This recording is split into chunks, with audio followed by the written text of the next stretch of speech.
Et nous poursuivons notre couverture très spéciale de Sharm el-Sheikh pour cette 27e édition de la COP, la conférence donc des Nations pour les changements climatiques. J'ai le plaisir d'avoir avec moi Igor Tola Kogadou, qui est coordinateur climat de la RCA. Bonjour. Bonjour. Alors, merci tout d'abord d'avoir accepté notre invitation. Je voudrais revenir un petit peu avec vous sur l'importance de cette édition qui se tient en Afrique. Aujourd'hui, les Africains sont venus avec des demandes. Cette fois-ci, ils ne veulent plus qu'on parle, ils veulent l'action, n'est-ce pas? Tout à fait. Bien, c'est vraiment un grand plaisir pour moi d'être là sur votre plateau. En fait, l'Afrique est là aujourd'hui, c'est pour la mise en œuvre maintenant de l'action de l'accord de Paris. Nous avons beaucoup négocié, ça fait des années que nous négocions, ça fait des années qu'il y a des promesses, mais nous voulons maintenant que ces promesses puissent se concrétiser pour accompagner la mise en œuvre de l'accord de Paris au niveau de nos différents pays africains.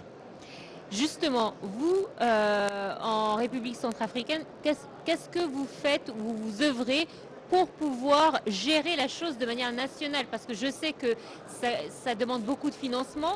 Comme vous l'avez dit, nous attendons les promesses qui ont été faites par les grandes puissances, mais qui sont restées lettres mortes. Vous, sur le plan national, qu'est-ce qui a été fait justement? Bien, aujourd'hui, je crois qu'au niveau de notre pays, le gouvernement centrafricain est en train de mettre en œuvre un grand plan de travail sur les luttes contre le réchauffement climatique, notamment en révisant le CDN, la contribution des termes nationale pour le pays. Dans notre CDN, nous avons des actions que nous avons ciblées pour la réduction des émissions de gaz à effet de serre. D'abord, les actions inconditionnelles et les actions conditionnelles. Mais ces actions inconditionnelles que nous menons sur les fonds propres de l'État, nous menons chaque année des actions de reboisement sur l'étendue du territoire. Ça peut faire des hectares que le gouvernement plante et c'est le chef de l'État lui-même qui est sur le terrain pour les plantings et qui donne le top des plantings des arbres au niveau de notre pays. Et donc le Trésor public, donc le gouvernement sud-africain met la main dans la poche pour sortir de l'argent chaque année pour faire les reboisements, pour augmenter le séquestration de carbone et réduire les émissions de gaz à effet de serre au niveau de notre pays. Et nous avons bien d'autres actions inconditionnelles que nous menons sur le fonds propre de l'État sud-africain dans le cadre de l'agriculture, dans le cadre de la modernisation d'exploitation forestière. Parce qu'au niveau de notre pays, nous avons un plan d'aménagement forestier que nous avons mis en place pour gérer durablement les ressources forestières de la RCA. Alors, vous avez parlé de l'implication du président, de votre président, et effectivement, rien que de le voir aujourd'hui en personne participer à cette édition montre son intérêt pour la cause. Bien sûr, bien sûr. Effectivement, et je pense qu'aujourd'hui, nous avons besoin de ces présences-là, parce que le fait qu'un chef d'État soit présent à un rendez-vous mondial aussi important, c'est dire nous sommes là et nous sommes prêts à agir. Tout à fait. Bien sûr, et c'est ce que nous avons compris hier dans sa déclaration. Dans la déclaration du chef de l'État hier, il a martelé des mots sur les pertes et préjudices, qu'aujourd'hui, la 27e convention des partis a mis dans son agenda les discussions sur les pertes et dommages. Mais il faut qu'il y ait une enveloppe qui suit cette discussion et que cette conférence des partis puisse accoucher une décision sur le financement des pertes et préjudices. Aujourd'hui, en République centrafricaine, il y a eu une pluviométrie, il y a des inondations, il y a eu des maisons qui sont détruites. Mais à quel moment où on peut appuyer la population sinistrée?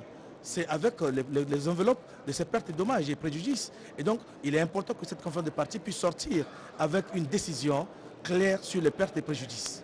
Le fait que cette COP se déroule dans un pays africain, un pays qui a montré ses liens très étroits avec les autres pays voisins africains, est-ce que ce n'est pas aussi un message fort d'une solidarité africaine face à l'Occident?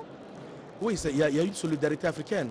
Quand vous parcourez plus ou moins les déclarations de nos différents chefs d'État, hier, à l'ouverture, le président Macky Sall du Sénégal, il avait pris la parole en tant qu'Union africaine, mais aujourd'hui, il a pris la parole en tant que président du Sénégal. Vous avez vu que ce sont les mêmes messages que le président Touadéra avait véhiculé hier, ce sont les mêmes messages que le président du Gabon avait véhiculé, et ce sont les mêmes messages que nos chefs de différents chefs d'État et également le président Al-Sisi a véhiculé les mêmes messages. Et donc, aujourd'hui, il y a une dynamique autour de ces questions-là, de laisser, d'arrêter maintenant de parler et d'aller maintenant vers l'action. Et l'Afrique a besoin de moyens pour la mise en œuvre maintenant des activités.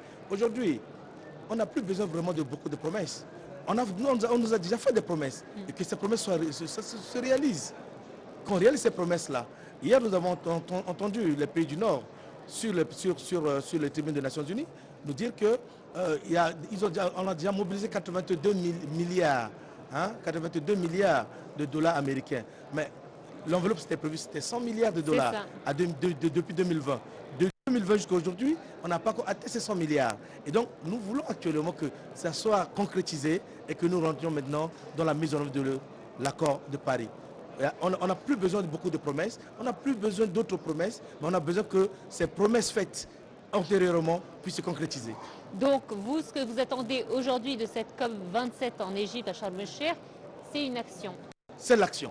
C'est une COP de l'action, et c'est une COP africaine, et c'est une COP qui se tient en Afrique. Et j'espère qu'une autre édition se fera dans un autre pays africain, et cette fois-ci avec des réalisations faites qu'on aura pu aboutir ou réaliser pour donner de l'espoir à notre jeunesse qui souffre de ces réchauffements climatiques. Tout à fait. La prochaine conférence de parties nous donnera l'occasion maintenant de faire l'évaluation. La COP prochaine, ça va être l'évaluation des actions menées. Merci infiniment à vous pour cette interview. C'est moi qui vous remercie. Merci.